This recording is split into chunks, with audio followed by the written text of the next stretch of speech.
मथुरा में एक बार फिर गौरक्षकों ने पकड़ा गोमांस। आपको बता दें, मथुरा में गौरक्षकों के द्वारा लगातार गायों की सेवा करते हुए और उन्हें कटने से बचाने के लिए अनेकों प्रयत्न किए जाते आ रहे हैं, लेकिन गौवध बंद नहीं हो रहे और लगातार गौ तस्कर इस कार्य में लगे हुए हैं। वही आज एक मामला सामने आया है। यह मामला थाना रिफाइनरी का है, जिसमें गौरक्षकों के द्वारा एक गाड़ी पकड़ी गई है, जिसमें उनका कहना है कि यह गाड़ी गौमांस से भरी हुई है। उनके द्वारा ये भी बताया गया कि यह गाड़ी आगरा से आई थी और एक कुख्यात गौ तस्कर का नाम बताते हुए उन्होंने बताया कि यह इस कार्य में काफी संलग्न है और इस कार्य को लगातार करता आ रहा है और इस पर काफी मुकदमे भी दर्ज हैं, लेकिन यह इस तस्करी के कार्य से बाज नहीं आ रहा। वहीं वहां मौजूद गौ रक्षकों का कहना था कि हम लगातार इस कार्य को रोकने में लगे हुए हैं और मीडिया के द्वारा भी सपोर्ट किया जाता है। तो क्या सरकार का कोई दायित्व नहीं है? क्या सरकार ऐसी चीजों पर प्रतिबंध लगाते हुए जो इस कार्य को कर रहे हैं उनको पकड़ नहीं सकती? हमारे द्वारा लगातार गाड़ी पकड़ी जाती है और कार्यवाही की मांग की जाती है। क्या सरकार इन पर सख्त कार्रवाई करते हुए इनको कोई सजा नहीं दे सकती? और ऐसी तमाम सवाल और अपनी पीड़ा लेकर गौरक्षकों ने जानकारी दी और बताया। जैसा कि आप सभी को पता होगा कि मथुरा जिले के अंदर में गौरक्षा, गौ सेवा व गौ तस्करों को पकड़ने के लिए श्री बांकी बिहारी गौ सेवा संस्थान, जिला बजरंग दल व गौरक्षा विभाग के द्वारा संयुक्त रूप से नाकाबंदी की जाती है और ये डेली की हमारी रोज की प्रक्रिया रहती है। इसी के संदर्भ में आज 3, साढ़े 3, 4 बजे श्री बांकी बिहारी गौ सेवा संस्थान के राष्ट्रीय अध्यक्ष नीरज शर्मा जी के पास एक गुप्तचर के द्वारा सूचना प्राप्त होती है कि आगरा की तरफ से एक इको वैन, जिसको 2 लोग परिचालन करते हुए करीब अंदाजित 300 किलो प्लस गौमांस व अन्य मांस के साथ उसको लाया जा रहा है। तो जब इस सूचना को संज्ञान में लेते हुए टीम का गठन करते हुए ब्रीफिंग की गई। ब्रीफिंग करने के बाद टीम को नाकाबंदी करते हुए थाना रिफाइनरी व टाउनशिप व बाग के पास टीम को लगा दिया गया। जैसे ही जब टीम के एक सदस्य ने उस गाड़ी नंबर को ट्रैक किया, ट्रैक करने के बाद उसने अगली टीम को इस चीज़ को सूचना दी कि भाई नंबर जो हमको दिया गया वो नंबर वही है। तो उसको देखते हुए तुरंत ही जब धीरे धीरे नाकाबंदी की गई तो गाड़ी को हमने टाउनशिप के चौराहे के पास इसको रोक लिया। रोकने पर जब इसकी सूचना देखी, अंदर उसमें 5 कट्टे थे और कट्टों में जब उसको फाड़ के देखा गया तो अंदर उसमें गौमांस व अन्य मांस भी प्रतीत हो रहा था। तो देरी ना करते हुए हमने तुरंत ही रिफाइनरी थाना प्रशासन को भी इसकी सूचना दे दी गई। सूचना देने के बाद उस गाड़ी को वो एक साथ में एक गौ तस्कर को थाने लाया गया है और इसी का मौका का फ़ायदा उठाते हुए एक तस्कर वहाँ से निकल चुका है। और आगे हमको जानकारी प्राप्त हुई कि ये माल जो लाया जा रहा था, डिग गेट पर चांद धौलपुरिया नाम का एक जो गौ तस्कर है जो कुख्यात है, उसके खिलाफ मथुरा शहर में कई थानों में सुसंगित धाराओं में मुकदमे पंजीकृत हैं।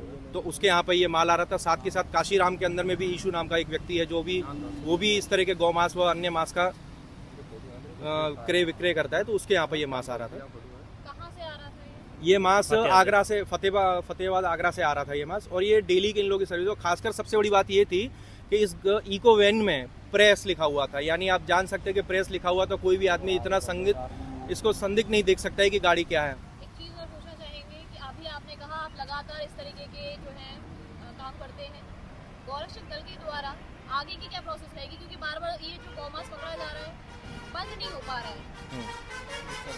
अब इसमें आप जैसे आपने पत्रकार महोदय जो आपने सवाल किया कि बंद नहीं हो पा रहा है, तो बिल्कुल सही कहा है कि ये चीज़ बंद नहीं होती। हम हर बार दिन प्रतिदिन पकड़ते हैं। मगर आपको एक चीज़ और बता दूं मीडिया के माध्यम से कि हमारे गौरक्षा विभाग के अंदर में कई संयुक्त संस्थाओं को हम लोग मिलाकर एक स्पेशल टीम का गठन किया गया है। जिस स्पेशल टीम के अंदर में कई विभाग बनाए गए हैं। जैसे कि जो मुठभेड़ वाला विभाग है वो मुठभेड़ का काम करता है। फिर जब यहाँ से आगे की जो कार्रवाई होती है वो थाना और कोर्ट कचहरी के बीच में होती है।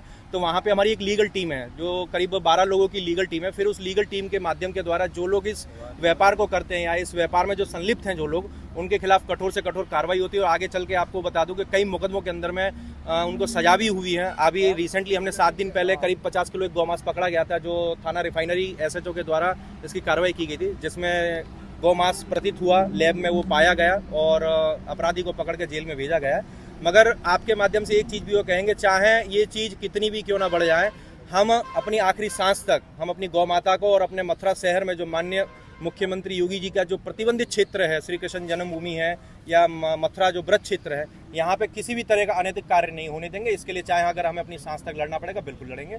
और इस पूरे ऑपरेशन में सहयोग के रूप में हरिओम गुजर, दारा गुजर, नीरज शर्मा, समीर शर्मा, पुनीत चतुर्वेदी, सहदेव ठाकुर, इसमें तमाम हमारे ये स्पेशल सभी एक मानिए के स्पेशल यूनिट के सारे एक हमारे ऑफिसर हैं जो दिन रात इस तरह की कार्रवाई को अंजाम देते हैं। मामला हुआ क्या मामला हुआ बता। इस गाड़ी की रात्रि 1 बजे से सूचना थी हमारे पास में बजरंग दल द्वारा। और काफ़ी मेहनत के बाद इस गाड़ी को पकड़ा गया। इसमें बांके बिहारी गौ सेवा संस्था पहले रही है, उसके बाद में बजरंग दल, फिर विश्व हिंदू परिषद और धारा गुजर, ये हमारा भाई है, इसके पास में इसकी सूचना थी, रात से लगा हुआ था नाके पर। इसी ने गाड़ी कंफर्म करी है कि हाँ ये गाड़ी है, फिर उसको पकड़ा गया है। इसमें 400 से 500 किलो मांस पकड़ा गया, एक तस्कर भी पकड़ा गया, एक जना भाग गया। जिसमें कि मथुरा का एक मेन तस्कर है, उसका नाम है, क्या नाम बताया, धौलपुरिया, चांद धौलपुरिया उसका नाम है। उसके यहाँ ये मांस जा रहा था। और एक चुनन जो मोहल्ली, जो इस समय मनोहरपुरा का निवासी है, वो पहले भी कई बार गौ तस्करी में उसके कई केस चल रहे हैं, गौ तस्करी में रहा है। वही आगरा से आ रहा था मांस और मथुरा में इसको पकड़ा है, मथुरा सप्लाई हो रही थी। आपकी जगह सूचना की तो वो किस प्रकार से मिली? 1 बजे सूचना मिली थी हमको इसकी, 1 बजे से ही लगे हुए हैं रात से, सुबह 6 बजे पे इसको हमने पकड़ा है। अब किस प्रकार से कार्रवाई चल रही है आगे? अब एप्लीकेशन तो दे दी है, अभी तक कोई डॉक्टर नहीं आए हैं सैंपल के लिए, ना वेट हुआ है इसका अभी तक, SHO साहब भी नहीं आए अभी तक। तो आप ये कैसे कह सकते हैं कि ये गौ मांस है? गौमांस आपको दिख नहीं रहा, व्हाइट कलर का दिख रहा है, जो व्हाइट है वो गौमांस है। और सैंपल में भी गौमांस ही आएगा, क्योंकि जो गौमांस होता है ना उसको ऐसे अवैध तरीके से लेके जाते हैं। ये कभी पुलिस लिख लेते हैं, कभी प्रेस लिख लेते हैं। तो गौमांस को अगर वैसा मांस होगा तो वैसे लेके जाते, कोई दिक्कत नहीं होती है उनको। इतना ढक के सीट कवर ऊपर लगा रखे थे और कोई कागज नहीं है। गाड़ी पे 60,000 के चालान है, 2 नंबर गाड़ी है पूरी, प्रेस लिख के चलते हैं। क्या मांग है आगे, क्या चाहते हैं? हम ये चाहते हैं कि मथुरा ब्रज भूमि है, कृष्ण भगवान की नगरी है। जब योगी आदित्यनाथ जी ने मांस निषेध कर रखा है, इसका लाइसेंस होना चाहिए, उसके बाहर करना चाहिए। अब एक गाड़ी पकड़ी थी अभी कुछ दिन पहले, वो भी अवैध मांस था सबरा, इसी हाईवे थाने पर खड़ी की थी।